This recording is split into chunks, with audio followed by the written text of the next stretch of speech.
اللہ الرحمن الرحیم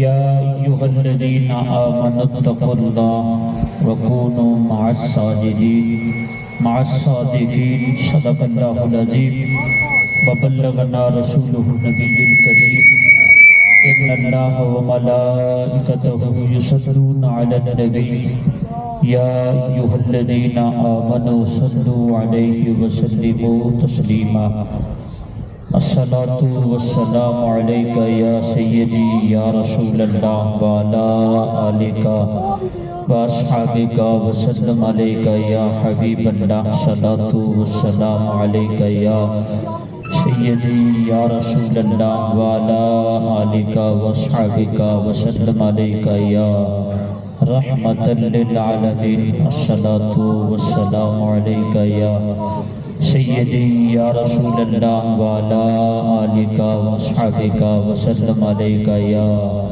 محبوب اللہ۔ ساری تعریف اس مالک کی جس نے ہم سب کو پیدا فرمایا۔ درود و سلام حضور آقا کریم صلی اللہ علیہ وسلم کی ذات اقدس پر جن کے وسیلہ سے اللہ نے یہ کائنات بنائی۔ آج کی یہ عظیم الشان بزم عرس پاک کے حوالہ سے منعقد پذیر ہے۔ پیر سید سلطان نگر بادشاہ علیہ الرحمہ، اللہ تبارک و تعالی آپ کے درجات بلند فرمائے، آپ کے قبر انور پر کروڑ ہار رحمت نازل فرمائے، ہمارا آنا جانا مل بیٹھنا اپنی بارگاہ میں مقبول فرمائے۔ گرامی قدر، آپ نے سنا بندہ 99 قتل کرتا ہے، امید لگا لیتا ہے، پوچھتا ہے کیا 99 قتل کے بعد بھی میری بخشش ہو سکتی ہے؟ کسی نے راستہ بتلایا، جب اس سے جا کر پوچھا تو اس نے کہا 99 کے بعد بھی امید لگائے بیٹھا ہے، ایسے کیسے ہو سکتا ہے؟ 100 پورا کرتا ہے، پھر کسی سے جا کر پوچھتا ہے۔ اللہ کی رحمت بڑی وسیع ہے، وہ مالک ہے۔ اللہ جب چاہتا ہے، جیسے چاہتا ہے، جس وقت چاہتا ہے، جہاں چاہتا ہے، اس کے سامنے تو کوئی نہیں کھڑا ہو سکتا، وہ بندے کی بخشش فرما دیتا ہے۔ اور اللہ تو بندہ جب اللہ کے قریب ہو جاتا ہے، بندہ اللہ سے استغفار کرتا ہے، مغفرت طلب کرتا ہے، مالک سے بخشش طلب کرتا ہے، تو اللہ تبارک و تعالی اس کے اور قریب ہو جاتے ہیں، اللہ بندے کو بخش دیتا ہے۔ تو گرامی قدر، جب 100 کے بعد کسی اللہ والے کی بستی کے پاس جاتا ہے، اس کی بستی میں جاتا ہے، کس لیے جاتا ہے؟ کہ اللہ سے امید لگائے بیٹھا ہے، وَلَا تَيَّسُوا مِن رَحْمَةِ اللَّهِ، کہ اللہ مجھے بخش دے گا۔ جب وہ اللہ والوں کی بستی میں داخل ہوتا ہے، اس جہاں کو چھوڑ جاتا ہے، روح کف انصری سے پرواز کر جاتی ہے، رحمت والے فرشتے بھی آ جاتے ہیں،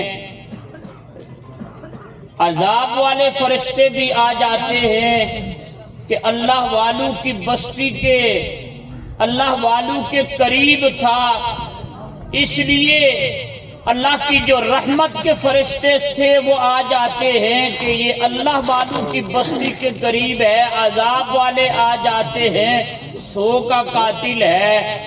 اللہ تبارک و تعالیٰ نے زمین کو حکم دیا، زمین قریب ہو جاتی ہے، سکڑ جاتی ہے، اللہ والوں کی بستی کے وہ قریب پایا جاتا ہے، اللہ تبارک و تعالیٰ اس کی بخشش فرما دیتے ہیں، اللہ اس کی بخشش فرما دیتے ہیں۔ اللہ والوں کے جو قریب ہوتا ہے، اللہ والوں کی بستی میں وہ پہنچا نہیں، استغفار نہیں کی ہے، لیکن کیا تھا، وہ اللہ والوں کی قربت چاہ رہا تھا، اللہ والوں کے قریب ہونا چاہتا تھا۔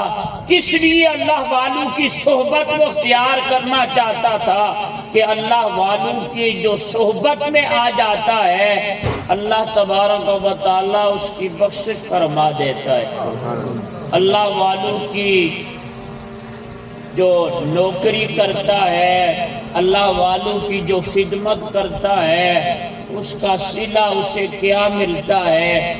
گرامی قدر، اللہ تبارک و تعالی کے پیارے رسول صلی اللہ علیہ وسلم نے ارشاد فرمایا، جو ان مجلسوں میں آ جاتا ہے پھر جب آتا ہے تو گناہوں کے ساتھ آتا ہے، پھر جب واپس جاتا ہے اللہ تبارک و تعالیٰ ان لوگوں کی صحبت کے وسیلہ سے، ان لوگوں کے پاس بیٹھنے کی وجہ سے اللہ ان کے گناہوں کی بخشش فرما دیتا ہے۔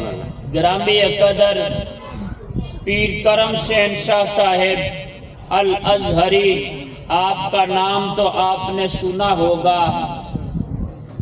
آپ کوٹلی کی سرزمین سرگودا کے اندر آپ جب واپس جاتے ہیں، مین گیٹ پر کھڑے ہوتے ہیں، آپ علیہ الرحمہ نے ارشاد فرمایا، آتے کہاں ہیں؟ کوٹلی آتے ہیں، گلہار شریف آتے ہیں، حضور قبلہ حضرت جی سے ملاقات فرماتے ہیں۔ جب واپس جاتے ہیں، مین گیٹ پر کھڑے ہوتے ہیں تو ارشاد فرماتے ہیں کہ میں آج شہباز طریقت سے مل کر آیا ہوں۔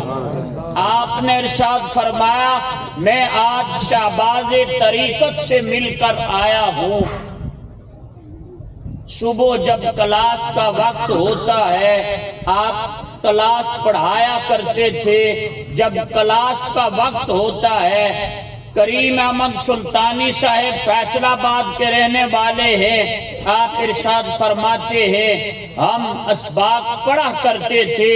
اس دن پیر صاحب کا جو سبق تھا وہ غالباً حسامی کا تھا۔ پیر صاحب جب کلاس میں تشریف لائے تو ارشاد فرمایا، کریم سلطانی آپ کے پیر صاحب چھپے ہوئے ہیں، اگر وہ ظاہر ہو جائیں تو پوری دنیا کے اندر تھرتھلی مچ جائے۔ یہ پیر کرم حسین شاہ صاحب الازہری کے الفاظ ہیں، جو ہمارے حضور قبلہ حضرت جی علیہ الرحمہ سے پہلی ملاقات جب ہوتی ہے پھر واپس جاتے ہیں تو یہ آپ کے الفاظ ہیں۔ حضور قبلہ حضرت جی علیہ الرحمہ نے ساری زندگی اندر آپ جب واپس جاتے ہیں، مین گیٹ پر کھڑے ہوتے ہیں، آپ علیہ الرحمہ نے ارشاد فرمایا، آتے کہاں ہیں؟ کوٹلی آتے ہیں، گلہار شریف آتے ہیں، حضور قبلہ حضرت جی سے ملاقات فرماتے ہیں۔ جب واپس جاتے ہیں، مین گیٹ پر کھڑے ہوتے ہیں تو ارشاد فرماتے ہیں کہ میں آج شہباز طریقت سے مل کر آیا ہوں۔ آپ نے ارشاد فرمایا، میں آج شہباز طریقت سے مل کر آیا ہوں۔ صبح جب کلاس کا وقت ہوتا ہے، آپ کلاس پڑھایا کرتے تھے، جب کلاس کا وقت ہوتا ہے، کریم احمد سلطانی صاحب فیصل آباد کے رہنے والے ہیں، آپ ارشاد فرماتے ہیں ہم اسباق پڑھا کرتے تھے۔ اس دن پیر صاحب کا جو سبق تھا وہ غالباً حسامی کا تھا۔ پیر صاحب جب کلاس میں تشریف لائے تو ارشاد فرمایا، کریم سلطانی آپ کے پیر صاحب چھپے ہوئے ہیں، اگر وہ ظاہر ہو جائیں تو پوری دنیا کے اندر تھرتھلی مچ جائے۔ یہ پیر کرم حسین شاہ صاحب الازہری کے الفاظ ہیں، جو ہمارے حضور قبلہ حضرت جی علیہ الرحمہ سے پہلی ملاقات جب ہوتی ہے پھر واپس جاتے ہیں تو یہ آپ کے الفاظ ہیں۔ حضور قبلہ حضرت جی علیہ الرحمہ نے ساری زندگی، ہمارے ایک دوست ہے، ایک دفعہ ارشاد فرمانے لگے کہ میں جب لاہور پڑھا کرتا تھا تو حضور قبلہ حضرت جی علیہ الرحمہ نے ارشاد فرمایا ایسا کرنا ہے، مفتی صاحب سے پوچھنا ہے کہ داڑھی مبارک کو تیل کب لگانا چاہیے۔ آپ فرماتے ہیں میں مفتی صاحب سے میں نے مسئلہ پوچھا، مفتی صاحب نے ڈھونڈا کہیں بھی نہ ملا، فرمانے لگے بیٹا تمہارے حضرت جی کب داڑھی مبارک کو تیل لگاتے ہیں؟ میں نے ارشاد فرمایا میں حضرت قبلہ حضرت جی علیہ الرحمہ کے پاس رہا کرتا تھا۔ آپ فرماتے ہیں میں نے عرض کیا حضور وہ جب تہجد کا وقت ہوتا ہے تو آپ اس وقت تیل لگاتے ہیں۔ ارشاد فرمایا کہ وہی وقت ہوگا جب داڑھی کو تیل لگایا جاتا ہے۔ حضور کی سنت اس طرح ہے، اس لیے کہ حضرت جی کا کوئی بھی عمل حضور کی سنت کے خلاف نہیں ہے۔ اور کوئی بندہ پیر صاحب کا نام نہیں یاد، ان کی بارگاہ میں جاتا ہے 10 دن 20 دن 40 دن رہتا ہے، جاتا اس لیے ہے کہ بیعت ہوں گا، واپس لوٹ کر آ جاتا ہے۔ جب جا رہا ہوتا ہے تو آپ نے ارشاد فرمایا جاؤ اس بندے کو بلا کر لے آؤ، آتا ہے۔ آپ نے ارشاد فرمایا تو آیا تھا بیعت ہونے کے لیے، ہاتھ میں ہاتھ دینے کے لیے، بغیر بیعت کیے واپس جا رہا ہے، وجہ کیا ہے؟ تو وہ عرض کرنے لگا کہ میں نے کوئی کرامت نہیں دیکھی ہے اس لیے واپس جا رہا ہوں۔ آپ علیہ الرحمہ آپ نے ارشاد فرمایا ہم نے کوئی بھی اتنے دن تو ادھر رہا ہے، بتا تو صحیح ہمارا کوئی بھی عمل حضور کی سنت کے خلاف دیکھا ہے؟ عرض کرنے لگا نہیں دیکھا ہے۔ آپ نے ارشاد فرمایا ہمارے پاس سب سے بڑی کرامت یہی ہے۔ اور حضور قبلہ حضرت جی آپ نے ساری زندگی تاجدار انبیاء کے طریقوں کے مطابق زندگی بسر کی۔ ان لوگوں کی زندگی کا مقصد یہی ہوتا ہے، ان محفلوں کا مقصد یہی ہوتا ہے کہ ہم اپنی زندگیاں ان کی زندگیوں کے مطابق گزاریں، کوشش کریں جس طرح ان لوگوں نے اپنی زندگیاں گزاری اسی طرح زندگی گزاریں۔ اللہ ہمیں حضور سلطان نگر بادشاہ کے نقش قدم پر چلنے کی توفیق عطا فرمائے ہم سب کا۔ بڑے خوبصورت انداز کے ساتھ گفتگو فرما رہے تھے۔ گرامی قدر وقت انتہائی مختصر ہے، بلا تاخیر گزارش کروں گا عالم جلیل فاضل نبیل ترجمان اہل سنت حضرت علامہ مولانا خلیل الرحمان صاحب سے آپ مائک کی زینت بڑھیں اور آج کی عرس سراپا قدس کی محفل میں اپنے خیالات کا اظہار کریں۔ ان کی آمد سے قبل عاشقوں کی طرح نعرے کا جواب دیں، نعرہ تکبیر۔ عاشقوں نے اتنا بڑا مجمع اور اتنی کم آواز، عاشقوں کی طرح نعرہ تکبیر، نعرہ رسالت، نعرہ حیدری، تاجدار ختم نبوت۔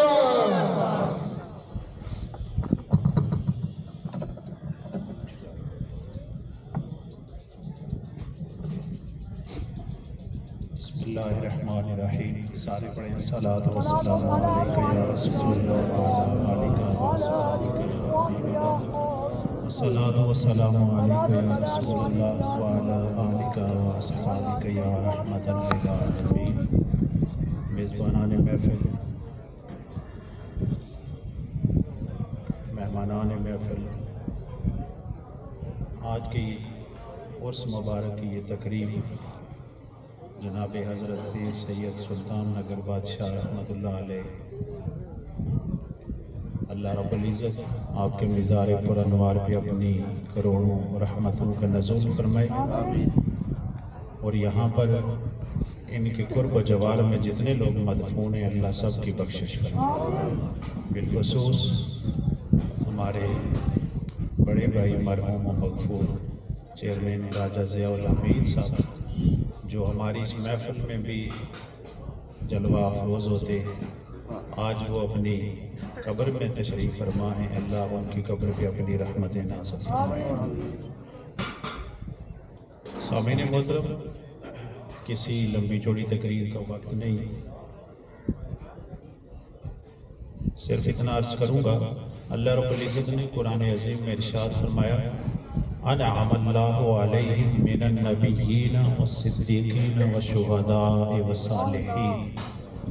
اللہ نے اپنے انبیاء مرسلین، صدیقین، شہداء اور صالحین پر انعام فرمایا۔